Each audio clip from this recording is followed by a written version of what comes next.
జై శ్రీరామ్. ఎవరైనా ముందు పార్ట్ చూడకపోతే మన ఛానల్లో ఉంటుంది, వెళ్ళి చూడండి. కానీ శిశుపాలుడు అలా పెరగడు.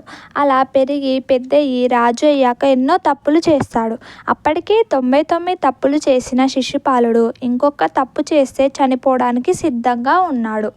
అప్పుడే ధర్మరాజు ఒక యాగం చేసి ఆ యాగం తాలూకా అగ్రతాంబూలాన్ని శ్రీకృష్ణుడికి ఇవ్వాలని శ్రీకృష్ణుడిని పిలుస్తాడు. ఆ సభలో శిశుపాలుడు కూడా ఉంటాడు. సభ జరుగుతున్న సమయంలో శిశుపాలుడు లేచి, ఇంతమంది ఉండగా ఒక ఆడదాన్ని చంపిన శ్రీకృష్ణుడికి అగ్రతాంబూలాన్ని ఇస్తారా అని గొడవ చేస్తాడు. నిజానికి కృష్ణుడు చంపింది ఆడ రాక్షసిని. శిశుపాలుడు రుక్మిణిని పెళ్లి చేసుకుందాం అనుకుంటాడు. కానీ రుక్మిణి కృష్ణుడిని కోరుకోవడం వల్ల కృష్ణుడు చేసుకుంటాడు.